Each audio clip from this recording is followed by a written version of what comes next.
오늘 하나님의 말씀 사도행전 4장 23절에서 31절까지 말씀입니다. 사도행전 4장 23절에서 31절까지 말씀 제가 읽어드리도록 하겠습니다. 사도들이 노임에 그 동료에게 가서 제사장들과 장로들의 말을 다 알리니 그들이 듣고 한 마음으로 하나님께 소리를 높여 이르되 대주제여 천지와 바다와 그 가운데 만물을 지은 이시여 또 주의 종 우리 조상 다윗의 입을 통하여 성령으로 말씀하시기를 어찌하여 열방이 분노하며 족속들이 허사를 경영하였는고 세상의 군왕들이 나서며 관리들이 함께 모여 주와 그의 그리스도를 대적하도다 하신 이로소이다. 과연 헤롯과 본디오 빌라도는 이방인과 이스라엘 백성과 합세하여 하나님께서 기름 부으신 거룩한 종 예수를 거슬러 하나님의 권능과 뜻대로 이루려고 예정하신 그것을 행하려고 이 성에 모였나이다.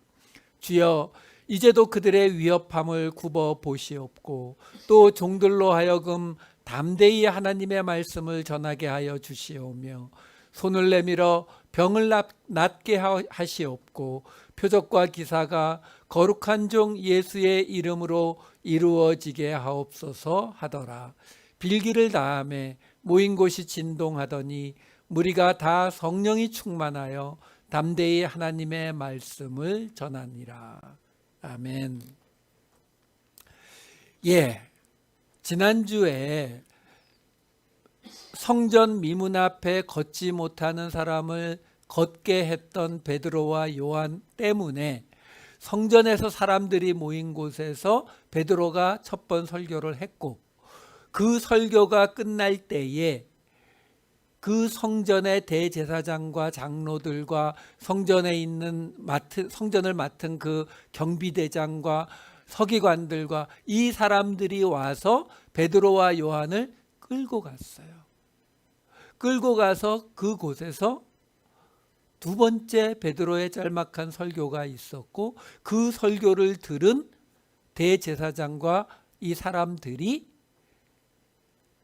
실제로 걷지 못하다가 걸은 사람이 옆에 서 있고 그리고 베드로가 시편 말씀을 인용해서 사실은 그 앞에서 사람들 앞에서 첫 번째 설교를 했을 때에 그 설교에서도 이미 신명기 말씀을 창세기 말씀을 인용했거든요. 그러니까 그 말씀을 인용하는 걸 듣고 그리고 증인이 있다 보니까 뭐라 하지는 못하고 나가서 예수의 이름으로 말하거나 가르치지 말라라고 말하고 보내주려고 했더니 이 베드로와 요한이 뭐라고 했다고요? 4장 19절 20절 베드로와 요한이 대답하여 이르되 하나님 앞에서 너희의 말을 듣는 것이 하나님의 말씀을 듣는 것보다 옳은가 판단하라. 우리는 보고 들은 것을 말하지 아니할 수 없다 하니. 지금 대제사장들이 이야기한 말을 거부하면서 당신들의 말을 듣는 것과 하나님의 말씀을 듣는 것 중에 어느 것이 옳은지 너희가 생각해 봐라. 간덩이가 부었어요. 자, 이게 심각한 이유가 뭐냐면 이 앞에서 베드로와 요한이 공회에 끌려왔고 그 대제사장들 앞에서 처음 이야기한 것을 들었을 때에 이 대제사장들의 반응이 4장 13절에 이렇게 나와 있었습니다. 그들이 베드로와 요한이 담대하게 말함을 보고 그들을 본래 학문 없는 범인으로 알았다가 이상히 여기며 또 전에 예수와 함께 있던 줄도 알고. 여기 보시면은요, 베드로와 요한을 어떻게 알았다고 나오냐면 학문 없는 범인 이렇게 나와요. 이 학문 없는 범인이라고 하는 구절이 헬라어로 보시게 되면 학문 없는이라고 하는 것이 아그람마토스라고 하는 단어예요. 이 단어는 아라고 하는 거는 부정의 뜻에 붙는 접두사고, 뒤에 나오는 그람마라고 하는 것은 기록이란 뜻이에요. 기록, 그러니까 기록해 놓은 거니까 책. 그러니까 그게 학문, 또 성경이란 뜻도 있어요. 그러니까 기록, 학문, 그러니까 근데 그게 없다. 그러니까 이 아그람마토스라는 단어는 여기 번역돼 있듯이 학문 없는, 이 번역이 맞아요. 틀리지 않아요. 그런데 그 다음에 나오는 학문 없는 범인이라고 하는 단어가 나오거든요.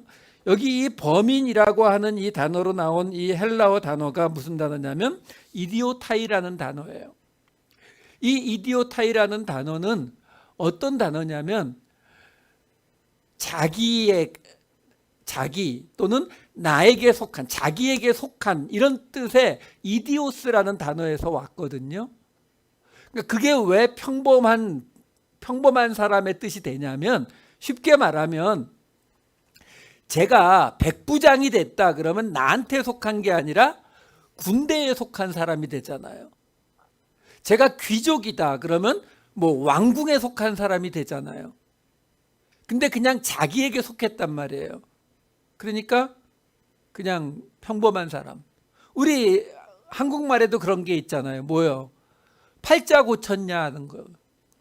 팔자를 고쳤다는 말이 뭐예요? 본래 우리가 한국식으로 말하면 우리가 죽으면은요, 묘비에다가 어떻게 쓰게 돼 있냐면, 제가 죽으면 경주, 김씨, 태완, 지묘 이렇게 8글자 쓰게 돼 있어요. 그런데 제가 벼슬을 하게 되면 어떻게 돼요? 국무총리, 경주, 김씨, 태완, 지묘 이렇게 된단 말이에요. 아니면 그런 경우에 경주, 김씨를 빼는 경우도 있어요.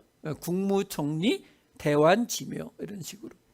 다시 말해서 벼슬을 하게 되면 묘비에 들어가는 8자, 기본 8자를 바꾸게 된다고 해서 팔자를 고쳤다라고 말하는 거거든요.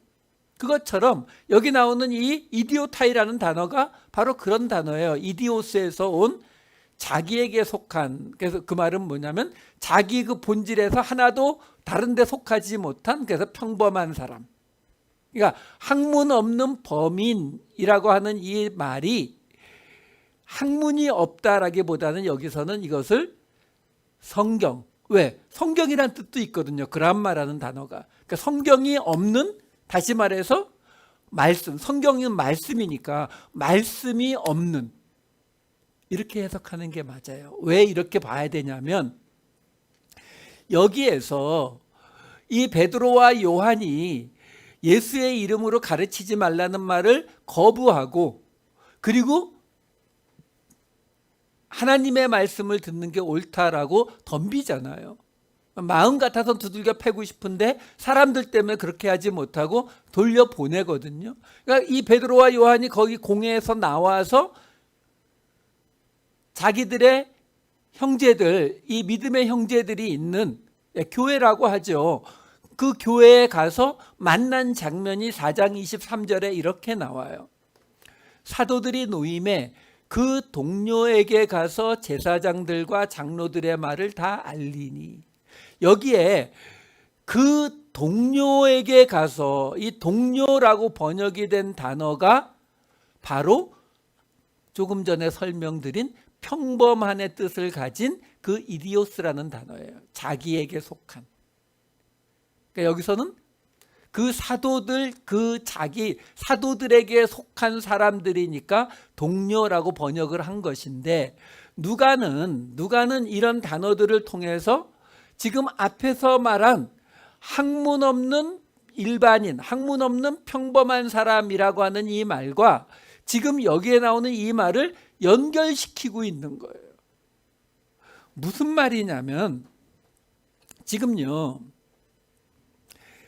이 상황을 지금 누가는 어떤 상황으로 그려주고 있는 거냐면, 사도들이 지금 동료들에게 가서 이 제사장과 장로들이 우리한테 이랬다 저랬다라는 말을 다 해주니까 그 다음에 뭐라고 나오냐면, 4장 24절부터 26절에 이렇게 나오거든요.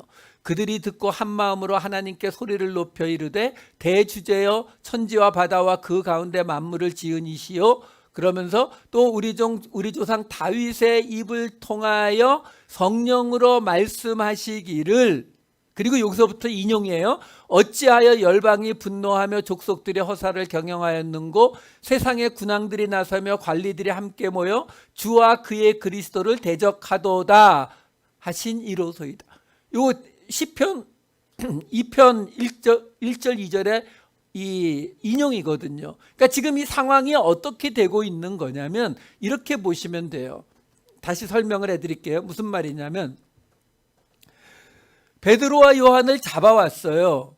근데 그 사람들이 누구라고 생각했다고요? 하나님의 말씀이 없는 자요. 아그람마토스. 말씀이 없는 자라고 생각했다고요. 그런데 그 말씀이 없는 자, 평범한 사람이라고 생각을 했는데 말할 때 보니까 성경, 구약 성경 말씀을 인용하더라라는 거죠. 어떻게 된 거지? 이상히 여겼다라고 나오잖아요. 그랬는데 누가는 그 사건을 그대로 그랬는데 그들이 돌아와서 자기와 똑같은 평범한 사람들에게 왔는데 그래서 그 이야기를 전했더니 그 이야기를 들은 사람들이 다 함께 소리를 높여서 뭐 했다고요? 시편 말씀을 또 인용하네요. 그러니까 무슨 말이에요? 베드로와 요한이 말씀이 없는 자가 말씀을 인용해서 이게 너무나 이상했다. 그런데 그들이 돌아가서 그들과 똑같은 사람들에게 갔는데 그들도 말씀을 인용하더라. 말씀이 있더라. 이 이야기를 지금 보여주는 거예요. 왜요? 이 당시에는요, 이 하나님의 말씀을 읽고 뭐 이런다는 것이 결코 평범한 게 아니에요. 우리가 알잖아요. 서기관이라는 사람들이 뭐예요? 그 말씀을 읽고 쓸 줄 아는 사람들. 그것만으로도 우리 식으로 말하면 공무원이 될 수 있었다고요. 왜? 글을 아는 사람이 별로 없을 때니까. 그러니까 글을 아는 사람도 별로 없는데 그 속에서 이 당시 사람들이 사용하는 언어가 뭐예요? 아람어, 지금의 시리아 쪽의 언어거든요. 근데 구약 성경은요, 헬라어로 70인역 헬라어로 되어 있는 번역이란 말이에요. 그러니까 읽을 수 있어요, 없어요? 거의 대부분은 모르죠. 원전인 히브리어는 거의 사어가 되어 있는 상태이기 때문에 더더군다나 읽을 수 있는 사람이 없고요. 그러니까 사도 바울처럼 특별하게 공부를 한 사람이 아니고는 하나님의 말씀을 알 수도 없었단 말이에요. 그러니까 대부분의 평범한 사람, 이디오스는 말씀이 없는 자가 맞다라는 거예요. 근데 지금 누가는 이 이야기를 통해서, 이 사건을 통해서 무슨 이야기를 하고 있는 거냐면 말씀이 없는 자가 맞았던 그 베드로와 요한이 말씀을 인용하는 것을 가지고 이들이 놀랬는데 그걸로 끝난 것이 아니라 돌아가서 만난 자기들과 같은 이디오스, 평범한 사람들도 말씀이 없는 아그람마토스가 아니라 말씀이 있더라. 여러분, 우리가 이 사도행전의 맨 앞에 나오는 이 사건을 그냥 와, 이런 사건이 있었다 이렇게 넘어가시면 안 돼요. 왜? 이 이야기가 지금 예루살렘 교회가 처음 시작되는 이야기, 여기까지거든요. 그럼 요 다음에 무슨 이야기가 나오냐면 5장에 가서 아나니아와 삽비라 이야기가 나오고 곧장 6장에 가면 무슨 이야기가 나와요? 7 집사 세우는 이야기가 나와요. 7 집사를 왜 세운다고 나와요? 구제하는 일이 너무 바빠져 가지고 그래서 사도들이 우리는 이제 말씀 전하는 것과 기도에 전념하기 위해서 7집사를 세웠다라고 나오거든요. 그런데 그 7집사가 구제를 도왔다라든가 구제를 행했다는 말은 전혀 나오지 않고 6장에서 7집사를 세웠다라는 이야기가 나오자마자 6장 후반부에서는 7집사 중에 한 사람이 스데반이 붙잡혀서 긴 설교를 남기고 맞아 죽는 거 나오고 7장 건너서 8장으로 가면은 그 7집사 중에 한 명인 빌립이 사마리아에 가서 복음 전하는 이야기가 나오고 9장 10장으로 넘어가면서 베드로가 고넬료를 만나는 이야기가 나오면서 그 사이에 사울의 회심이 있으면서 이 예루살렘의 이야기는 거의 끝나버려요. 그러니까 무슨 말이냐면 지금 예루살렘에서 처음 성령이 임하심으로 그 교회가 형성된 맨 앞부분의 이야기인데 이 이야기는 뭘 이야기하고 있느냐? 말씀이 없던 자들이 말씀이 있는 자가 되는 그 이야기를 하는 거예요. 그래서 스데반 빌립의 이야기가 이어지고 있는 거라고요. 이게 그래서 아까 우리가 처음 읽었던 구절이 뭐였어요? 예수의 이름으로 아무것도 말하지 말고 가르치지 말라라니까 베드로와 요한이 뭐라고 했다고요? 너희의 말을 듣는 것보다 하나님의 말씀을 듣는 게 더 옳다 이 말 하잖아요. 이게 얼마나 큰 이야기냐면 아니 쉽게 말하면 말씀에 대한 하나님의 말씀에 대한 전문가 정도가 아니에요. 하나님의 말씀에 대한 모든 권리를 가지고 있는 게 제사장들이고 서기관들이고 장로들이라고요. 복음서에 보면 예수님에게도 장로들의 전통을 왜 지키지 않느냐 뭐 이런 시비를 거는 장면들이 나오잖아요. 그게 그냥 시비 거는 게 아니라 그 당시 사람들에겐 당연한 거였어요. 왜 그래요? 여러분 지금 우리 이 개신교의 이 목사와 이 당시 유대교의 랍비를 또는 제사장을 같은 수준으로 보시면 안 돼요. 우리가 카톨릭에서는 교황 무오설이라는 게 있어요. 교황은 절대로 오류를 만들지 않는다. 그러니까 교황은 항상 옳다. 우리는 그 시스템이 없으니까 말도 안 돼. 교황도 한 사람인데 그게 말이 돼? 우리는 이렇게 그냥 생각하고 넘어가지만 실제 교회 역사를 따져보시게 되면 왜 교황 무오설 같은 이야기가 나오는지 충분히 이해할 수 있어요. 무슨 말이냐면 성경이라는 게 모든 디테일을 다 설명해 주지 않거든요.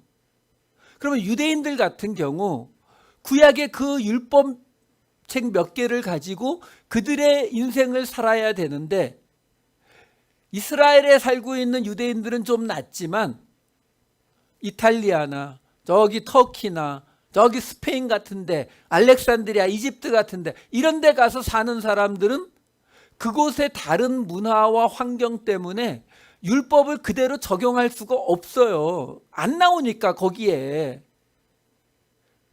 그러니까 각 동네마다 유대인 남자가 5명 혹은 10명 이상이 되면 회당을 세웠다고요. 그 회당에 모여서 쉽게 말하면 이런 거죠. 제가 바닷가 나갔는데 이 오징어를 잡아왔는데 이거 먹어도 될까요? 성경책에서 이거 오징어란 말이 안 나오는 것 같아서 랍비 선생님한테 묻습니다. 그러니까 랍비가 내가 율법을 해석해 봤을 때 오징어는 뭐 먹으면 안 될 것 같아요. 그래서 자꾸 와서 사람들이 물으니까 써놓는 거예요. 오징어는 먹지 말아라. 이렇게 써놓은 책을 뭐라고 하냐면 미슈나라고 불렀어요. 왜? 이게 점점 많아지니까. 근데 이게 점점 많아지는데 사람들이 와가지고 오징어는 안 먹는 거 알겠는데요. 문어는, 낙지는, 쭈꾸미는 자꾸 묻는 거예요. 그러니까 이 오징어는 먹지 말라라는 거에다가 주석을 쓰는 거에 또 그 옆에다가 뭐라고 쓰냐면은 여기서 오징어는 미끈미끈하고 다리가 8개 또는 10개가 달린 비슷하게 생긴 건 다 포함한다. 이렇게 말하는 책을 게마라라고 불러요. 그래서 이 미슈나와 게마라를 합해서 탈무드라고 부르는 거거든요.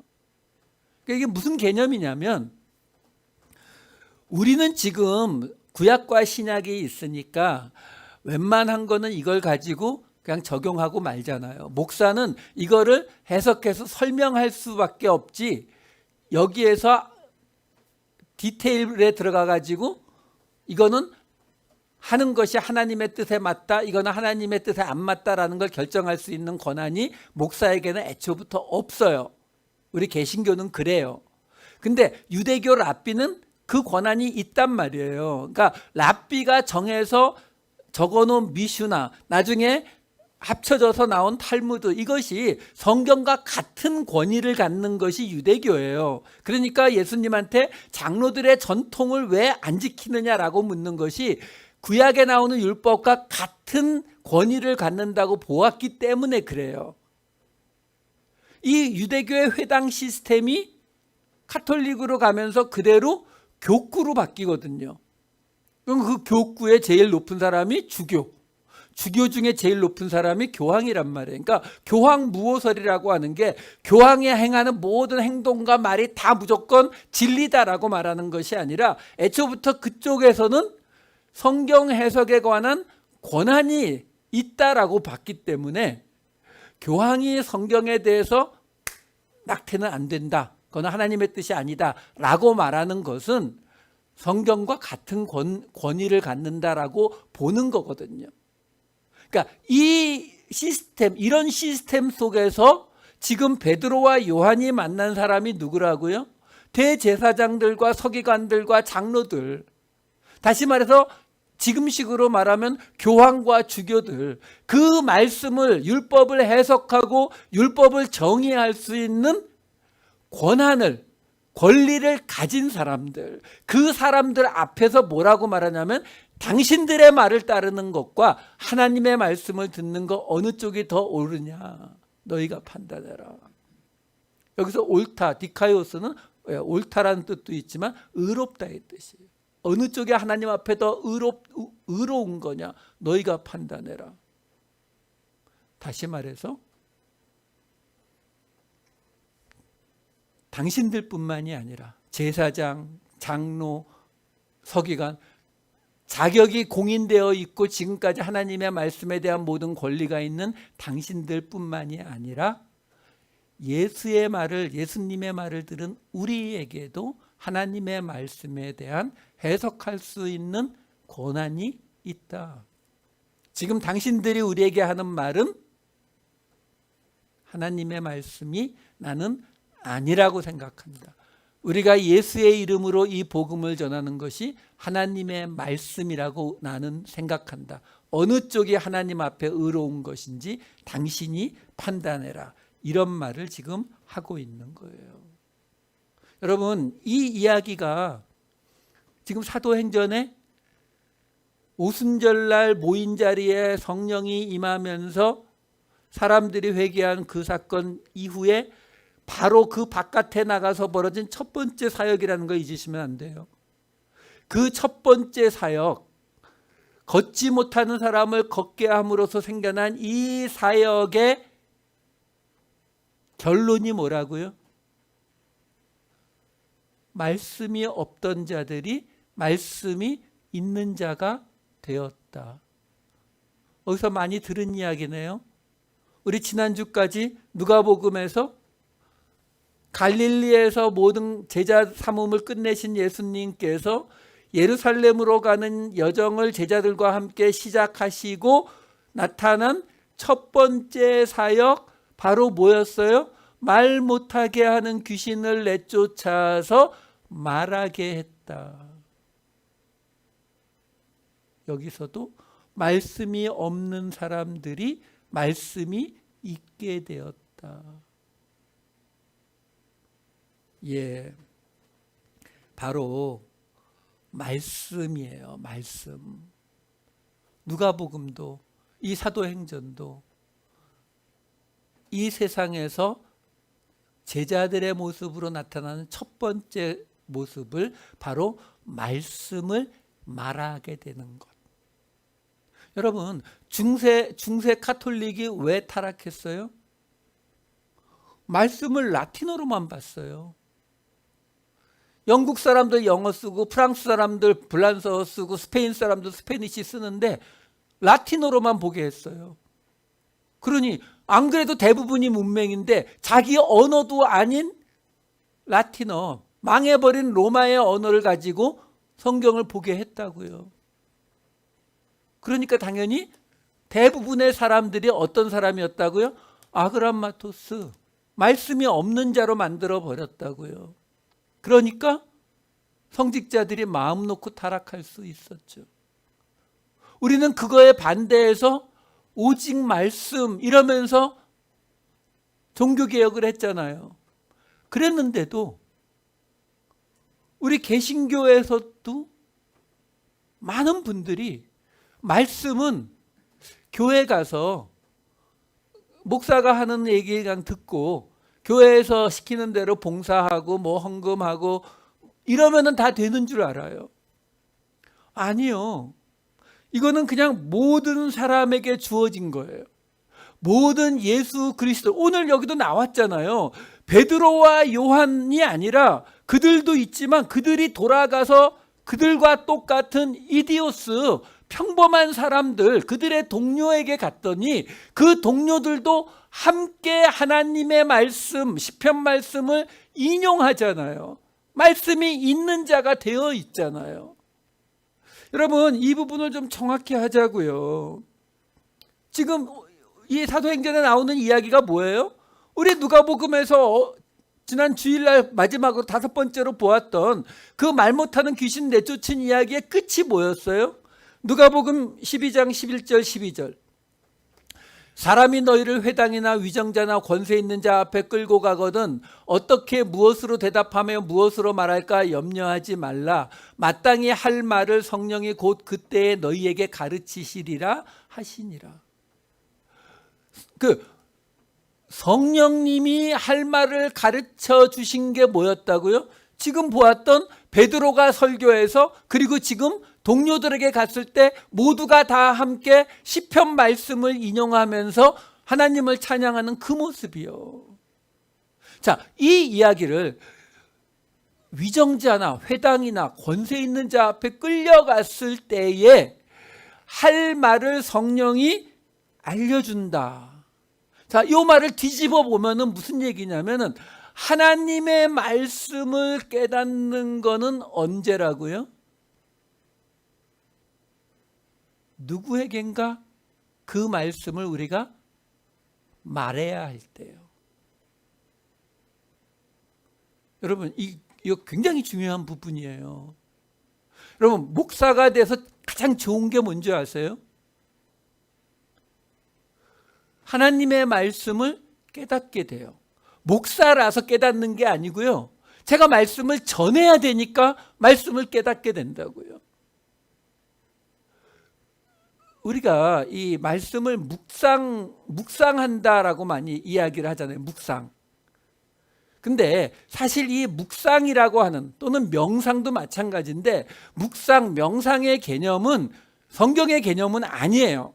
그렇다고 뭐 잘못됐다는 건 아니에요. 하셔도 돼요. 근데 성경에 나오는 개념은 아니라고요. 왜 그러냐면 우리가 잘 아는 것처럼 시편에 그런 말씀 나오잖아요. 시편 1장 2절에 보면은 여호와의 율법을 즐거워하며 그의 말씀을, 그의 율법을 주야로 묵상하나이다, 이런 대목이 나오거든요. 거기에 묵상하다로 나오는 히브리어 단어가 뭐냐면 하가라는 단어거든요. 그 하가라는 단어는 어떤 단어냐면은 중얼중얼 말하다의 뜻이에요. 말하다의 단어예요. 말하다. 그러니까 성경이 말하는 묵상은 우리처럼 말씀을 이렇게 보고 나서 눈을 감고 가만히 그 말씀의 뜻, 이거는 성경이 말하는 묵상이 아니라 그 하나님의 말씀을 말하는 거예요. 말하는 거. 그래서 이걸요, 이게 유대교에서 이 하나님의 말씀을 계속 암송하는 걸로 바뀌다가 나중에 신약시대 가까이 가면서 이게 뭘로 바뀌냐면 나팔 부는 걸로 바뀌어요. 이거 뭐 나중에 계시록 할 때 다시 설명해 드릴게요. 연결은. 그게 이슬람으로 가면 뭐로 바뀌어요? 여러분들 이슬람 나라 이렇게 뭐 그런 영화나 뭐 실제 가보시면은 하루에 5번씩 기도할 때마다 이 스피커로 막 이렇게 무슨 말 떠들잖아요. 그게 코란에 있는 구절을 이 약간의 멜로디를 넣고 암송하는 거거든요. 그걸 아잔이라고 불러요. 그게 이거예요. 이 유대교에서 말하는 하가, 묵상이요. 그러니까 이게 지금 말씀을 묵상한다라고 하는 이 개념이 더 정확히는 말씀을 말한다는 개념이라고 받아들이셔야 돼요. 왜? 말씀을 말할 때에 우리는 그 말씀에 그 진짜 하나님의 뜻으로 들어가게 되거든요. 여러분, 항상 말씀드리잖아요. 말씀은 생수라고 하거든요. 생수는 흘러가야 되는 거예요. 흘러가지 않는 물은 썩게 마련이라고요. 우리에게 들어온 말씀은 우리에게로부터 말해져야 되는 거예요. 그래서 누가복음도 오늘 이 사도행전도 바로 그 이야기로 시작이 되는 거예요. 제자들의 맨 첫 사역 자체가 바로 그들이 말하게 되었다. 말씀이 없는 자가 말씀이 있는 자가 되었다. 이걸 말하고 있다고요. 뭐 그렇다고 해서 그 묵상은 잘못된 거래 이러지 마세요. 말씀 안 보는 것보다는 100배 낫습니다. 단지 성경이 말하는 묵상의 개념은 나 혼자 속으로 그 뜻을 찾아가는 것보다는 그 말씀을 전하라는 뜻이에요. 말하라라는 뜻이다. 이걸 잊지 말아달라라는 겁니다. 자, 그 베드로가 요한이 돌아가서 그 동료들에게 말했을 때에 그 동료들이 하나님을 찬양하면서 밑에 바로 다윗의 시편을 인용했다고 했잖아요. 말씀이 있는 자들이니까. 그 다윗의 시편 말씀이 그 인용이 4장 25절 26절 다시 볼게요. 거기에 이렇게 나와요. 어찌하여 열방이 분노하며 족속들이 허사를 경영하였는고 세상의 군왕들이 나서며 관리들이 함께 모여 주와 그의 그리스도를 대적하도다 하신 이로소이다. 이게 시편 2편 1절과 2절 말씀이에요. 거의 같아요. 다시 안 볼게요. 단지 시편 2편 1절과 2절 다음에 이어지는 3절은 이렇게 나와요. 우리가 그들의 맨 것을 끊고 그의 결박을 벗어버리자 하는도다. 무슨 말이냐면 지금 이 시편에서는 무슨 말을 하고 있는 거냐면 하나님께서 이 세상의 열방과 족속들이 군왕과 관리들이 하나님과 시편에서는 여호와예요. 여호와와 메시아를 대적한다. 그 대적하는 이유가 뭐냐면 그들이 자기들을 맨 것을 끊어버리고 그 결박을 벗어버리겠다라고 하는 거예요. 그러니까 이게 지금 믿는 자가 말하는 게 아니라 그 왕들과 관원들이 하나님의 말씀이 자기들에게 방해가 되는 것을 끊어버리겠다라고 말하고 있는 부분을 인용하고 있는 거예요. 자, 문제는 이 인용이 어디서 등장한 거라고요? 지금 베드로와 요한이 처음으로 공회에 끌려갔다가 풀려났을 때에 그곳에 있던 모든 사람들이 이 말씀을 지금 인용하고 있는 거예요. 무슨 말이죠?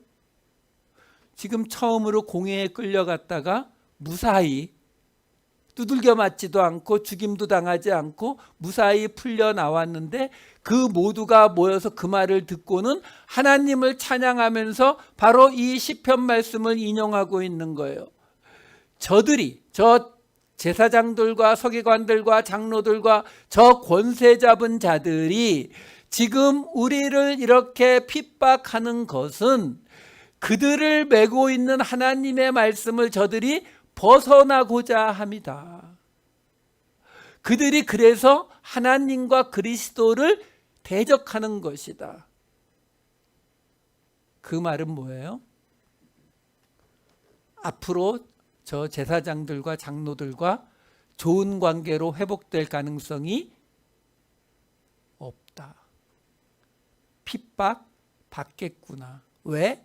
하나님의 말씀에 그들이 대적할 것을 이미 이야기하고 있기 때문에. 그들이 대적하는 이유는 지금 우리가 받고 있는 이 하나님의 말씀이 그들을 묶고 있는 것을, 그 하나님의 말씀으로부터 그들이 도망가려고, 벗어나려고 하는 것이기 때문에 우리가 지금 말씀을 받은 자, 말씀이 있는 자가 되었기 때문에 우리가 그 말씀을 전하면 전할수록 저 사람들은 그들이 묶이고 결박당하는 것이기 때문에 말씀이 이 구약 시편 말씀이 말하는 대로 저들은 거기에서 벗어나고자 바로 그리스도를, 하나님을 대적하겠구나. 우리의 내일은 깜깜하겠구나. 이 말을 하고 있는 거예요. 그러면서 그들이 하나님 앞에 기도를 이렇게 합니다. 29절에서 30절. 주여, 이제도 그들의 위협함을 굽어 보시옵고 또 종들로 하여금 담대히 하나님의 말씀을 전하게 하여 주시오며 손을 내밀어 병을 낫게 하시옵고 표적과 기사가 거룩한 종 예수의 이름으로 이루어지게 하옵소서 하더라. 자, 이 첫 번째 기도는, 하나님의 말씀을 받은 자들의 첫 번째 기도는 세 가지를 이야기해요.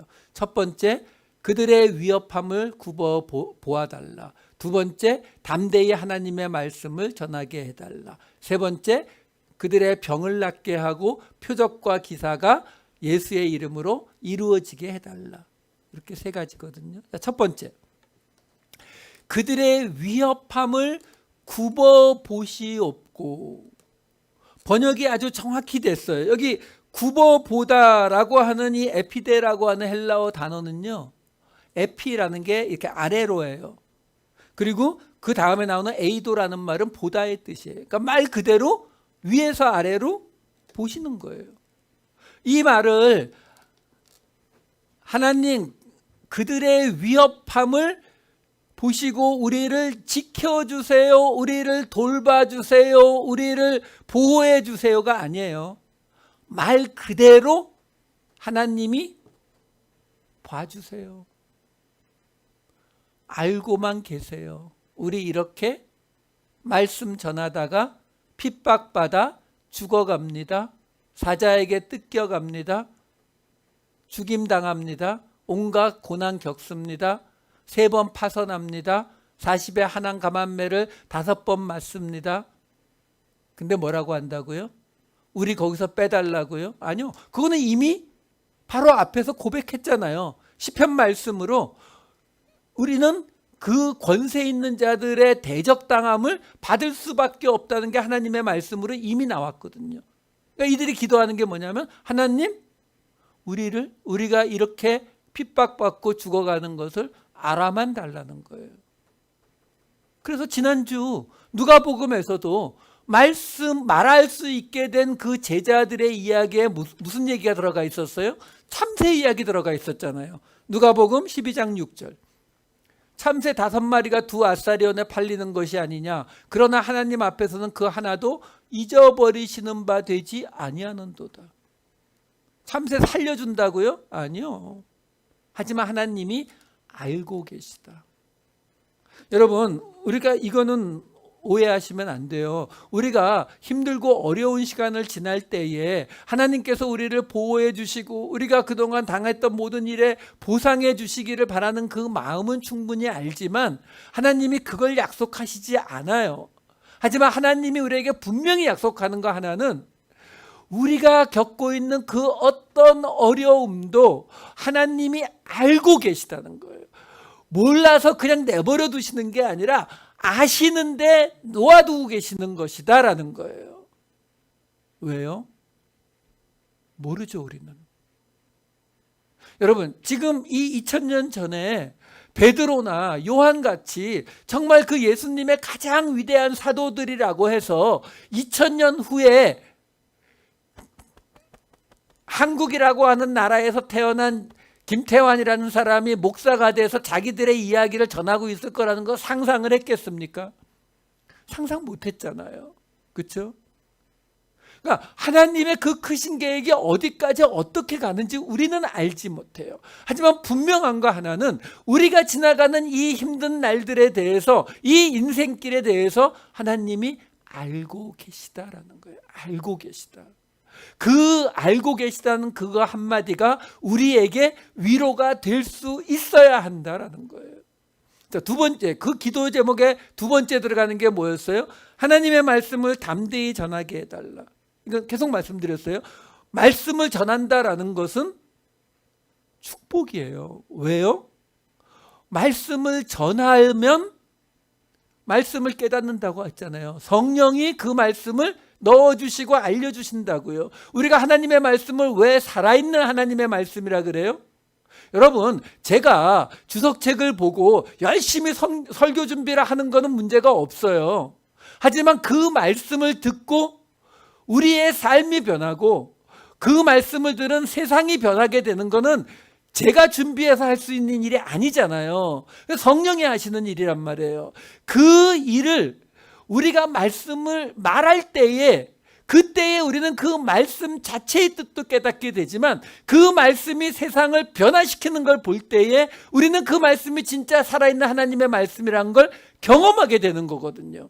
그렇기 때문에 말씀을 전한다라고 하는 것은 의무가 아니에요.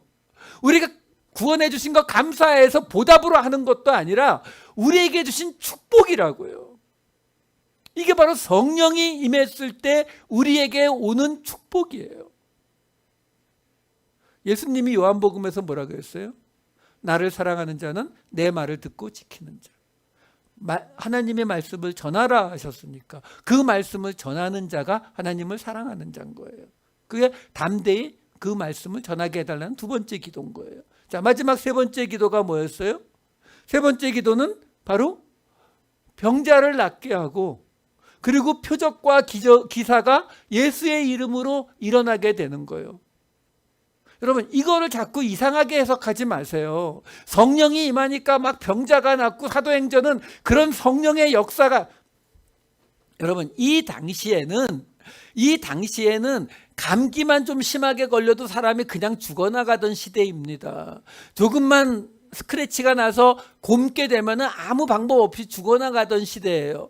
이 당시에는 병에 걸렸다가 낫기만 해도 기적이라고 불렀고, 모든 병은 다 귀신 들렸다고 생각했기 때문에 귀신을 내쫓는 거라고 이야기했던 그런 시대라고요. 그러니까 지금 여기서 이 하나님의 말씀을 받은 자들이 우리가 병을 낫게 할 수 있게 해주시고 표적과 기적이 예수의 이름으로 생겨나게 해주세요. 이게 무슨 말이냐면은 우리가 이웃을 돌볼 수 있게 해주세요. 이 이야기예요, 여러분. 자꾸 어떤 나한테 능력 생기면은 그 능력으로 이런 거 생각하니까 자꾸 본질을 못 보는 거예요. 본질은요, 지금 무슨 얘기냐면 하나님의 말씀을 받은 제자들이 하나님을 사랑하는 것, 담대히 말씀을 전하는 것, 그 다음에 이웃을 사랑하는 것, 그들을 위해서 병자를 낫게 하고 그들을 위해서 귀신을 내쫓고 표적과 기적을 예수의 이름으로 행하는 것, 바로 하나님 사랑과 이웃 사랑을 핍박받더라도 하나님만 알고 계신다면 이 일 끝까지 감당하겠습니다 하는 기도가 바로 이 사도행전의 첫 번째 기도인 거예요. 그 기도를 마쳤더니 어떤 일이 벌어졌대요? 31절에 빌기를 다음에 모인 곳이 진동하더니 무리가 다 성령이 충만하여 담대히 하나님의 말씀을 전하니라. 다락방에서 처음 오순절 성령이 임했을 때처럼 모인 곳이 진동하더니 성령이 충만해졌대요. 그랬더니 어땠다고요? 성령이 충만해졌더니 기적이 일어났다고요? 하나님의 말씀 전했다니까요. 왜? 성령이 오시면 예수님께서 가르치신 것을 생각나게 하시는 분이니까. 그리고서 그 다음에 나오는 32절에서 35절은 읽지 않을게요. 전에 나온 것처럼 가진 거 다 나누고 가난한 자 없고 그 이야기예요. 이거 전에 설명드렸잖아요. 뭐라고요? 이 땅에 이루어지는 천국이요. 다시 말해서 오늘 지금 이 첫 번째 사도행전의 이야기, 걷지 못하는 사람이 걷게 된 이 이야기는 바로 성령을 받은 제자들이, 사도만이 아니에요. 함께 있던 모든 평범한 사람들이, 이디오스의 사람들이 바로 말씀이 있는 자가 되어서 그 말씀을 말할 수 있게 되었다는 거예요. 그 말씀을 말할 수 있게 되면서 하나님 앞에, 하나님, 우리가 하나님의 말씀을 전하고 이웃을 사랑해서 그들의 어려운 처지를 돕는 일을 하나님만 알고 계시다면 감당할 수 있게 해주세요라고 기도하는 그 장면이 바로 오순절날 성령이 임하는 것과 같은 장면이 되면서 그곳에도 똑같이 하나님의 나라가, 천국이 임하더라, 이 이야기를 해주고 있는 것입니다. 여러분, 하나님의 말씀이 있는 곳이 하나님의 나라이고 그 말씀을 말하는 자가 하나님의 사람들이에요. 하나님의 말씀을 받으셨습니다. 우리 모두는 하나님의 말씀을 가진 자들이에요. 그 말씀을 이제 말하실 때에, 내 입에서 나갈 때에 우리는 그 하나님의 말씀이 살아있는, 그래서 그곳이 진동하는, 성령이 충만해지는 그 경험을 하게 된다라는 것입니다. 이 마음으로 우리를 부르신 예수 그리스도의 제자답게 말씀이 있는 자로 살아가시는 저와 여러분 되시기를 우리 주님의 이름으로 축원합니다. 기도하시겠습니다. 사랑의 많으신 아버지 하나님, 본래 말씀이 없는 자였던 이 성도들을 부르셔서 말씀이 있는 자로, 하나님의 말씀을 말하는 자로 부르셨음을 이제 보았습니다. 아버지 하나님, 이 사도들과 그들의 동료들을 통해서 세워진 그 교회처럼 우리도 이제 말씀을 가진 자답게 그 말씀을 우리의 입을 통하여 말하게 하여 주시옵소서. 그래서 그 속에 살아계신 하나님의 말씀을, 그 능력을, 그 역동성을 깨닫고 경험하는, 그래서 이 땅에 하나님의 나라가 임하는 모습을 누리는 우리 모두가 되게 하여 주시옵소서. 감사드리옵고 이 모든 말씀 우리 주 예수 그리스도의 이름으로 기도하옵나이다. 아멘.